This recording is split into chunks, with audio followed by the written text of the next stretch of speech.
Hello दोस्तों, कैसे हैं आप सभी। मैं ज्योति आप सभी का स्वागत करती हूँ। आज हम ये जानेंगे कि 12th करने के बाद हम कौन कौन से एंट्रेंस एग्जाम और कौन कौन से ऐसे एग्जाम है जिनको देकर हम सरकारी नौकरी प्राप्त कर सकते हैं।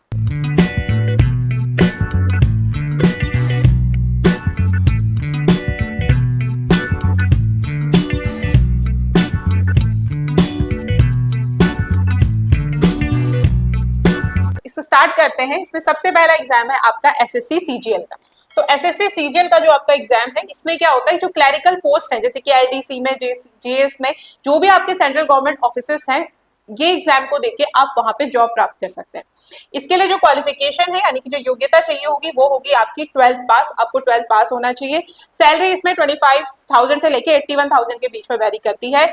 इसका सिलेबस क्या आता है, इसके लिए आपको पढ़ना क्या क्या होगा, इसमें आएगा आपका general intelligence, English, quantitative aptitude आएगा और आपकी जनरल अवेयरनेस यानी कि करंट अफेयर और जो जीके के क्वेश्चंस होते हैं वो सारी चीजें आपसे इसमें पूछे जाएंगी। इसके लिए आप क्या कर सकते हैं, डेली आप अपने मॉक टेस्ट लगाइए, एनसीईआरटी के जो बेसिक्स होते हैं उनको बहुत अच्छे से पढ़िए। अगली जो पोस्ट है वो है आपकी इंडियन आर्मी में। तो इंडियन आर्मी में निकलती है आपकी जीडी की जनरल ड्यूटी और क्लैरिकल की पोस्ट आपकी निकलती है। तो इसमें क्या होता है कि आपका जो क्वालिफिकेशन है वो 10+2 होती है और कुछ कुछ वेरी करती है बाय रोल्स के अकॉर्डिंग। ठीक है, कुछ में 10th भी चाहिए होती है, कुछ में आपकी 12th चाहिए होती है, कहीं पे पीसी भी चाहिए होती है, कहीं पे आपके जो नॉर्मल होते हैं सब में आप क्या कर सकते हैं, भर सकते हैं। ठीक है, तो थोड़ा सा वेरी करती है इसकी क्वालिफिकेशन, लेकिन वही है कि अगर आप 12th पास हैं तो फिर आप इस एग्जाम को दे सकते हैं। इसकी भी जो सैलरी है वो आपकी 21,000 के अराउंड से होकर 69 के आसपास तक जाती है। इसके सिलेबस में क्या क्या आता है, इसमें आपसे पूछा जाता है जनरल नॉलेज, मैथ, रीजनिंग और आपसे साइंस। आपसे ये 4 सब्जेक्ट आपसे इस एग्जाम में पूछे जाते हैं। इसके लिए आपको अपनी फिटनेस पे ध्यान देना होगा क्योंकि इसमें आपका मेडिकल भी होता है और आपका फिजिकल भी इसमें पेपर लिया जाता है। ठीक है, तो फिटनेस एनसीईआरटी पढ़नी है आपको, जो आप 12th तक पढ़ते आ रहे हैं उसको ही अच्छे से पढ़ना है और जीके आपकी जनरल नॉलेज जो है उसको थोड़ा सा शार्प रखना है। अगली जो पोस्ट है वो है आपकी इंडियन एयरफोर्स में। इंडियन एयरफोर्स में आती है आपकी अग्निवीर वायु करके पोस्ट आती है आपकी। इसमें क्या है कि इसमें जो आपकी पोस्ट है वो आपकी टेक्निकल वाली जो पोस्ट होती है और नॉन टेक्निकल वाले रोल्स होते हैं, ये 4 साल के लिए होती है। अग्निवीर से रिलेटेड जो भी पोस्ट होगी आपकी वो कितने साल की होगी, 4 साल की होगी। तो इसमें आपकी कुछ पोस्ट आती है जो कि आपकी टेक्निकल होती है और कुछ आती है आपकी नॉन टेक्निकल होती है। जो टेक्निकल वाले होते हैं उनके लिए 12th में आपको पीसीएम यानी कि फिजिक्स, केमिस्ट्री, मैथ आपकी होनी चाहिए और जो नॉन टेक्निकल है उसके लिए आप किसी भी ब्रांच से है 12th में, चाहे आपकी कॉमर्स है, चाहे आपकी आर्ट्स है, चाहे आपकी साइंस है, आप भर सकते हैं। सैलरी इसमें 30,000 के अराउंड होती है। इसका जो सिलेबस है उसमें क्या क्या है, तो जिसमें पीसीएम वाला जो होगा उसमें आपसे पीसीएम, फिजिक्स, केमिस्ट्री, मैथ वगैरह पूछी जाएगी, इंग्लिश आएगी, रीजनिंग आएगी और आपकी जीके यानी कि जनरल नॉलेज आपसे पूछी जाएगी। इसके लिए आप क्या कर सकते हैं, मॉक टेस्ट देंगे और अगेन फिटनेस, क्योंकि इसमें भी आपका क्या होता है, फिजिकल टेस्ट होता है। अगली जो पोस्ट है वो है आपकी इंडियन नेवी में आपकी पोस्ट आती है एसएसआर एमआर करके। तो इसमें क्या होता है कि ये आपके सेलर्स के लिए होती है। इसमें जो एसएसआर जो सेलर्स के लिए होता है उसके लिए आपको 12th में पीसीएम चाहिए यानी कि फिजिक्स, केमिस्ट्री, मैथ होनी चाहिए और एमआर जो शेफ्स वगैरह होते हैं, जो बाकी और जो जॉब्स होती है उनके लिए सिर्फ अगर आपने 10th पास किया तो भी आप इस फॉर्म को भर सकते हैं। इसके लिए क्वालिफिकेशन आपकी 10+2 है तो साइंस और आपका 10th होना चाहिए। इसकी भी अगेन सैलरी 30,000 के ऊपर होती है। इसमें आपसे पूछा क्या किया जाता है, सिलेबस क्या क्या होता है इस पेपर का, इसमें आपसे मैथ आती है, साइंस आती है और आपकी जनरल नॉलेज पूछी जाती है। इसमें भी आपका एक फिजिकल टेस्ट होता है, तो अपनी फिजिकल फिटनेस पे भी ध्यान दें, दौड़ वौड़ करें। अगला जो है वो है आपका आईबीपीएस क्लैरिकल का। अच्छा, आईबीपीएस क्लैरिकल जो है आरआरबी में, इसमें मोस्टली तो जो आपकी पोस्ट आती है वो क्लैरिकल, मतलब आपको ग्रेजुएशन होने के बाद ही आप उन फॉर्म को भर सकते हैं।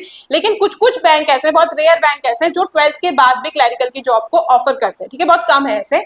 आरआरबी में जो आपका रीजनल रूरल बैंक्स होते हैं वहां पे मतलब इसमें अगर आपकी जॉब लग जाएगी तो आरआरबी में लगेगी। जो रीजनल रूरल बैंक्स होते हैं, आपके क्षेत्रीय ग्रामीण बैंक आप जिन्हें कहते हैं, वहां आपकी पोस्ट लगेगी। क्वालिफिकेशन मैंने आपकी इसकी बता दी, 12th होती है ओनली फॉर सम बैंक, सिर्फ कुछ बैंकों के लिए 12th होती है, बाकी सबके लिए ग्रेजुएशन होती है।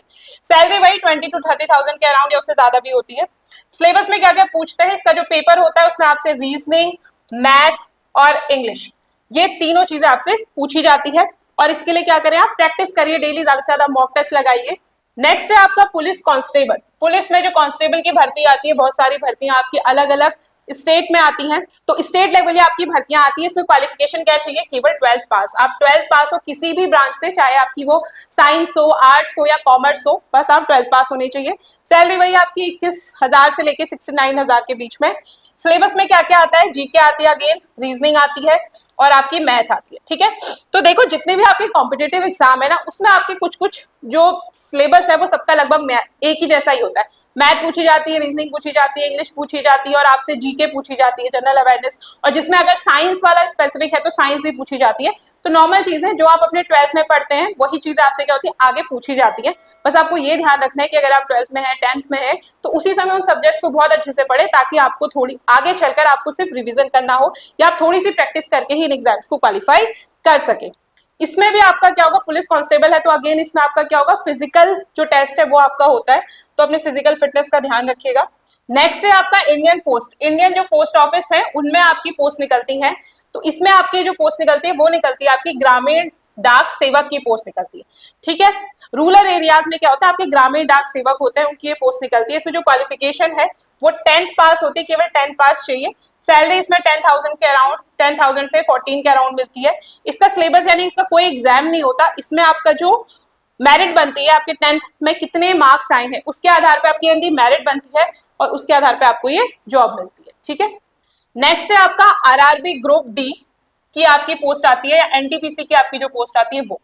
इसमें क्या होता है कि ये रेलवे में जो आपकी जॉब्स होती है जैसे कि हेल्पर हो गए, क्लर्क हो गए, गार्ड्स हो गए इंडियन रेलवेज में, तो उसके लिए आपकी क्या होती है आरआरबी के अलग अलग टाइम पे फॉर्म आते हैं, आरआरबी एनटीपीसी के अभी आए भी हैं, अगर नहीं भरे हैं तो भर लेना उनको। क्वालिफिकेशन इसमें क्या चाहिए, 10th होती है, कुछ जॉब्स के लिए 10th होती है, कुछ के लिए आपकी 12th होती है क्वालिफिकेशन। ठीक है, सिलेबस इसमें पेपर में क्या क्या पूछा जाता है, तो अगेन आपसे मैथ, रीजनिंग, साइंस और जीके। ठीक है, तो यही सब लगभग सबका सिलेबस, आप कोई भी एग्जाम दो तो सबका सिलेबस लगभग यही होने वाला है, मैथ, रीजनिंग, साइंस और जीके, यही क्वेश्चंस आपसे पूछे जाते हैं। प्रिपरेशन आप कैसे करेंगे, अगेन मॉक टेस्ट करेंगे, जो भी आपके प्रीवियस ईयर के क्वेश्चन है आप उनको करिए और जो ये सब्जेक्ट दिया है इन सब्जेक्ट को अच्छे से डिस्क्रिप्टिव तरीके से पढ़िए। नेक्स्ट है आपका डिफेंस सिविलियन जॉब्स होती है आपकी कुछ। इसमें क्या होता है नॉन कॉम्बैट रोल होते हैं जिसके क्लैरिकल, एमटीएस, स्टोर कीपर, इस टाइप की, यानी कि कुछ सेना में जो होते हैं तो सैनिक जो बॉर्डर पे काम करते हैं, और कुछ क्या होता है उसमें क्लैरिकल, एमटीएस, स्टोर कीपर जो मल्टीटास्किंग ऑफिसर्स होते हैं, मल्टीटास्किंग सर्विसेज हो गई और आपके स्टोर कीपर्स वगैरह हो गए, तो ये सारी आपकी जॉब निकलती है डिफेंस सिविलियन जॉब में। इसमें भी अगेन क्वालिफिकेशन क्या आपकी, कुछ एग्जाम्स के लिए 10th और कुछ के लिए 12th, यानी कि कुछ ऐसी पोस्ट है जिसमें 10th अगर आपने पास किया तो भी आप एलिजिबल है, एज अगेन 18 से ऊपर होगी। ठीक है, और आपने 12th किया है तो आप उसके लिए क्या है एलिजिबल है। सैलरी इसमें कितनी चाहिए होती है, सैलरी आपको मिलती है 18,000 से 25,000 के बीच में। इसके सिलेबस में अगेन देखो वही चीजें पूछी गई है, जनरल नॉलेज, रीजनिंग, मैथ और आपकी इंग्लिश। ठीक है, और इसमें जिस भी चीज का फॉर्म भरेंगे उसके अकॉर्डिंग क्या करेंगे आप प्रिपरेशन करेंगे, उसके पीवाईक्यू वगैरह देख सकते हैं। सिलेबस आपका सेम रहने वाला है, जीके, रीजनिंग, मैथ और इंग्लिश। ठीक है, नेक्स्ट है आपका फॉरेस्ट गार्ड की आपकी फॉर्म आती है, ये भी आपके स्टेट वाइज आते हैं, जो भी आपके अलग अलग स्टेट में फॉरेस्ट गार्ड की आती है। अगर उत्तराखंड की बात करें तो अभी काफी बार आते रहते हैं आपके फॉरेस्ट गार्ड के फॉर्म। इसकी भी जो क्वालिफिकेशन है वो भी आपकी क्या है 12th पास है। सैलरी इसमें 21,000 से लेके 69,000 के बीच में है। सिलेबस में क्या क्या आता है, एनवायरमेंटल साइंस से रिलेटेड क्वेश्चंस पूछे जाएंगे, यानी कि साइंस में जो आपका एनवायरमेंट का पार्ट होता है उससे ज्यादा क्वेश्चंस आते हैं। अगेन आपसे रीजनिंग पूछी जाएगी, मैथ पूछी जाएगी और जनरल नॉलेज पूछी जाएगी। देखो ये तीन चीजें तो ऐसी हैं जो लगभग हर एग्जाम में आपसे पूछी जाती है, रीजनिंग, मैथ और जीके। ठीक है, बस क्या होता है ये वेरिएशन हो जाता है, कहीं जीके आपसे ज्यादा पूछी जाएगी, कहीं जीके कम पूछी जाएगी, कहीं मैथ आपसे ज्यादा पूछी जाएगी, कहीं मैथ कम पूछी जाएगी, कहीं रीजनिंग आपसे अलग अलग टाइप की पूछी जाएगी। तो ये क्या होता है इसमें थोड़ा वेरिएशन हो जाता है, लेकिन आता सारे एग्जाम से मोस्टली ये सारी चीजें आप लोग देख ही रहे। अगला देखिए, अगला जो पेपर है वो आपका जेई मेंस का पेपर है। तो ये आपका एंट्रेंस एग्जाम है जेई का, और अगर आप जो टॉप इंजीनियरिंग कॉलेज जैसे आईआईटी है, एनआईटी है, वहां एडमिशन लेना चाहते हैं तो उसके लिए आप जेई मेंस का पेपर देंगे। इसके लिए आपकी जो एलिजिबिलिटी है वो होनी चाहिए आपकी 12th में पीसीएम, यानी फिजिक्स, केमिस्ट्री और मैथ वाले बच्चे क्या कर सकते हैं इस फॉर्म को भर सकते हैं। ठीक है, उसका सिलेबस भी क्या आता है, फिजिक्स पूछी जाती है, केमिस्ट्री पूछी जाती है और मैथ पूछी जाती है। अगला है आपका नीट का पेपर। तो जो भी बच्चे डॉक्टर बनना चाहते हैं या डेंटिस्ट बनना चाहते हैं तो वो इस एग्जाम को दे सकते हैं। तो इसमें जो भी आपके टॉप मेडिकल कॉलेजेस होते हैं वो सारा सबका एग्जाम नीट के जरिए ही होता है, सब में एडमिशन नीट के जरिए मिलता है। तो इसको आपको 12th में जिनकी फिजिक्स, केमिस्ट्री, बायोलॉजी होगी वो क्या करते हैं नीट का पेपर भरते हैं। ठीक है, ये साइंस वाले बच्चों के लिए आपका नीट भी और जेई भी। इसके सिलेबस में क्या आएगा, अगेन फिजिक्स, केमिस्ट्री और बायोलॉजी। नेक्स्ट है आपका एक होता है आपका बिटसेट करके एक पेपर होता है, ये आपका Birla institute of technology and science admission test है। तो बिरला इंस्टीट्यूट में आपको एडमिशन लेने के लिए एक ये टेस्ट देना होता है। इसकी जो एलिजिबिलिटी है वो क्या है 12th होनी चाहिए पीसीएम से, क्योंकि टेक्निकल आपको ये करवाएगा, बीटेक एक तरीके से करवाता है। आपके 75% मार्क्स होने चाहिए, तभी आप क्या कर सकते हैं इस फॉर्म्स को भर सकते हैं। ये काफी एलीट आपका इंस्टीट्यूट है। इसके सिलेबस में क्या आएगा, एक तो फिजिक्स, केमिस्ट्री, मैथ आपसे पूछी जाएगी, दूसरा आपसे इंग्लिश पूछी जाएगी और लॉजिकल रीजनिंग भी पूछी जाएगी। ठीक है, नेक्स्ट है आपका एनडीए का आपका एग्जाम होता है, नेशनल डिफेंस एकेडमी। तो इसमें क्या होता है, जो भी आर्मी नेवी एयरफोर्स को ज्वाइन करता है एज अ ऑफिसर, ठीक है, ऑफिसर्स का सबसे एंट्री लेवल का जो एग्जाम होता है वो एनडीए होता है, ठीक है आपका। तो इससे क्या कहते हैं, आप एज अ ऑफिसर ज्वाइन करेंगे इंडियन आर्मी को। तो इसके लिए आपको क्या चाहिए, 12th में या तो पीसीएम चाहिए या आपकी कोई भी जो सब्जेक्ट है आपका उसमें क्या कर सकते हो, आप कर सकते हो। 12th चाहिए इसके लिए आपको, क्वालिफिकेशन इसके लिए क्या आपकी 12th है एनडीए के लिए, ठीक है। 12th पीसीएम वाले क्या कर सकते हैं, इसको भर सकते हैं। नेक्स्ट है आपका, इसमें क्या क्या पूछा जाता है, मैथमेटिक्स पूछी जाती है, इंग्लिश पूछी जाती है, और अगेन आपसे क्या पूछी जाती है, जनरल नॉलेज पूछी जाती है, ठीक है। नेक्स्ट जो है वो है आपका नेवी बीटेक एंट्री। तो इसमें क्या होता है, परमानेंट कमीशन के लिए इंडियन नेवी में जो टेक्निकल ब्रांच होती है उसके तहत इसमें क्या करते हैं लोग, एंट्री लेते हैं। तो इसके लिए आपको क्या क्या चाहिए, एक तो आपके 12th में आप पीसीएम ब्रांच से होनी चाहिए, यानी कि फिजिक्स केमिस्ट्री मैथ होनी चाहिए आपकी 12th में, और उसमें आपके 70% मार्क्स जब आएंगे और प्लस आपकी जो जेई की रैंक आएगी उसके आधार पर आप क्या करते हैं, इसमें आपका एडमिशन होता है। इसमें कोई एग्जाम नहीं होता, सिर्फ शॉर्ट लिस्ट किया जाता है जेई के स्कोर के आधार पे, और 70% मार्क्स आपके पीसीएम से आपके मिनिमम होने चाहिए। नेक्स्ट है आपका एयरफोर्स के आपके एक्स और वाई वाले आपके पेपर होते हैं। तो इसमें आपके जो टेक्निकल वाले हैं वो एक्स हो गए, नॉन टेक्निकल वाले आपके वाई ग्रेड के हो गए। तो टेक्निकल वाले जो होंगे उनके लिए पीसीएम जरूरी होगी, बाकी जो नॉन टेक्निकल है उसमें आपका कोई भी 12th जो है आपका, चाहे वो आर्ट से हो, कॉमर्स से हो, साइंस से हो, भर सकते हैं। इसमें आपसे सिलेबस में क्या क्या पूछा जाता है, तो एक्स वाला जो है यानी जो टेक्निकल वाला जो पार्ट है उसके लिए आपसे पीसीएम प्लस इंग्लिश पूछी जाती है। पीसीएम यानी कि फिजिक्स केमिस्ट्री और मैथ के क्वेश्चन आते हैं, ठीक है। और दूसरे में आपके जो वाई वाले नॉन टेक्निकल है इसमें आपसे इंग्लिश और रीजनिंग पूछी जाती है। नेक्स्ट है आपका एक पेपर होता है आपका ICAR-AIEE, ठीक है। इसका मतलब है Indian council of agriculture research all India entrance examination for admission.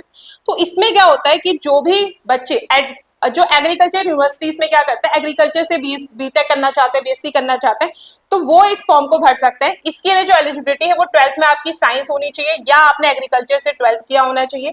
इसका जो सिलेबस है यानी पूछा क्या क्या जाता है इसमें, पीसीएम या PCB, physics chemistry math, physics chemistry biology. तो जो मैथ वाले होंगे वो मैथ का पेपर लेंगे, जो बायोलॉजी वाले होंगे बायोलॉजी का, जिनकी एग्रीकल्चर होगी वो एग्रीकल्चर, ठीक है। उसके बाद एक पेपर सबका होगा इंग्लिश का। तो ये क्या हो गया, इसका सिलेबस हो गया। तो एग्रीकल्चर से अगर कोई क्या करना चाहता है, बीएससी करना चाहता है, बीटेक करना चाहता है, तो वो इस फॉर्म को भरेंगे। नेक्स्ट है आपका कुछ पैरामेडिकल एग्जाम होते हैं जैसे कि बीपीटी, डीएमएलएड, बीएससी नर्सिंग, ये सारी चीजें। तो इसके लिए जो एलिजिबिलिटी है वो है 12th में आपकी होनी चाहिए पीसीबी, फिजिक्स केमिस्ट्री बायोलॉजी। और इसके पेपर में क्या क्या आएगा, एक तो आपसे फिजिक्स केमिस्ट्री बायोलॉजी पूछी जाएगी और एक आपसे इंग्लिश का पेपर पूछा जाएगा, ठीक है। पैरामेडिकल एग्जाम्स हो गए। नेक्स्ट है आपका CUET common university entrance test. तो हमारे पूरे भारत में जो भी आपकी जितनी भी यूनिवर्सिटीज है लगभग वो सभी क्या करती है, क्यूट के जरिए अपना पेपर कराती। सारी यूनिवर्सिटीज लगभग, ठीक है, सारी यूनिवर्सिटीज अभी क्यूट के जरिए नहीं कराती, कुछ कुछ यूनिवर्सिटीज ऐसी भी हैं जो अपना खुद का एंट्रेंस कराती है, लेकिन बहुत सी जो अच्छी यूनिवर्सिटीज है वो इस एग्जाम के तहत आती है। तो इसके लिए क्या है, ये आप एग्जाम देके क्या कर सकते हैं, जो आप ग्रेजुएशन है वो अच्छे कॉलेजेस से कर सकते हैं, ठीक है। तो इसके लिए एलिजिबिलिटी चाहिए आपको 12th होनी चाहिए आपकी। सिलेबस क्या आता है, एक तो जनरल टेस्ट होगा आपका, और उसके बाद आप जिस भी सब्जेक्ट से आप ग्रेजुएशन करना चाहते हैं उससे रिलेटेड आपके जो भी डोमेन सब्जेक्ट्स होंगे या जो 12th में आपके सब्जेक्ट होंगे उसके अकॉर्डिंग क्या होंगे आपके पेपर होंगे, ठीक है। नेक्स्ट है आपका पॉलिटेक्निक। तो पॉलिटेक्निक में एडमिशन लेने के लिए आपको क्या करना होता है, 10th के बाद भी आप पॉलिटेक्निक कर सकते हैं, और अगर फार्मासिस्ट करनी है तो आपको 12th के बाद आप क्या कर सकते हैं, फार्मेसी में एनरोल हो सकते हैं। इसके सिलेबस में क्या क्या आता है, मैथ पूछी जाती है, साइंस पूछी जाती है, और अगेन आपसे रीजनिंग पूछी जाती है, ठीक है। नेक्स्ट है आपका जो एग्जाम है वो है क्लैट का। तो जो भी बच्चे लॉ करना चाहते हैं, ठीक है, तो अगर कोई बच्चा लॉयर बनना चाहता है, लॉ करना चाहता है, तो वो आपका क्लैट का एग्जाम देगा, ठीक है। और इससे क्या होगा, जो एलएलबी के बीए एलएलबी होती है उसमें वो एनरोल करेगा। तो इसके लिए एलिजिबिलिटी क्या चाहिए, 12th में आपके मिनिमम 45% मार्क्स होने चाहिए, तब आप क्लैट का क्या कर सकते हैं, एग्जाम दे सकते हैं। इसमें सिलेबस में क्या क्या आएगा, इंग्लिश, जीके, लीगल, लॉजिक और मैथ, ये आपसे क्या होते हैं, ये आपका सिलेबस है। अब देखो इसमें जब आप क्लैट का एग्जाम क्लियर करोगे तो फिर उसके बाद आप बीए करोगे यानी ग्रेजुएशन करोगे एलएलबी से, ठीक है। तो जब आपका ग्रेजुएशन कंप्लीट होगा फिर आप लॉयर बनोगे, फिर आगे की प्रोसेस चलेगी आपकी। नेक्स्ट है आपका सीए फाउंडेशन का कोर्स होता है, जो चार्टर्ड अकाउंटेंट बनते हैं। तो सीए फाउंडेशन जो करते हैं इसमें जो एलिजिबिलिटी है वो चाहिए आपकी 12th पास, और इसका जो एग्जाम होता है उसका सिलेबस क्या क्या आता है, उसका सिलेबस में पूछा जाता है आपसे अकाउंट्स, लॉ, मैथ और इकोनॉमिक्स, ठीक है। ये चार चीजें आपसे पूछी जाती है अगर आप सीए का एग्जाम दें। और एलिजिबिलिटी क्या होनी चाहिए आपकी 12th पास, आपने 12th पास किया हुआ होना चाहिए। आशा करती हूँ आपको ये वीडियो अच्छी लगी होगी। तो अगर आप किसी भी गवर्नमेंट एग्जाम की तैयारी कर रहे हैं तो हमारे ऐप को डाउनलोड करना ना भूलें। ऐप को डाउनलोड करने का लिंक आपको हमारे डिस्क्रिप्शन बॉक्स में मिल जाएगा और वहां पे बहुत सारे कोर्सेज चल रहे हैं, आप अपनी मनपसंद का कोर्स वहां पे जाके ले सकते हैं। Thanks for watching and keep learning.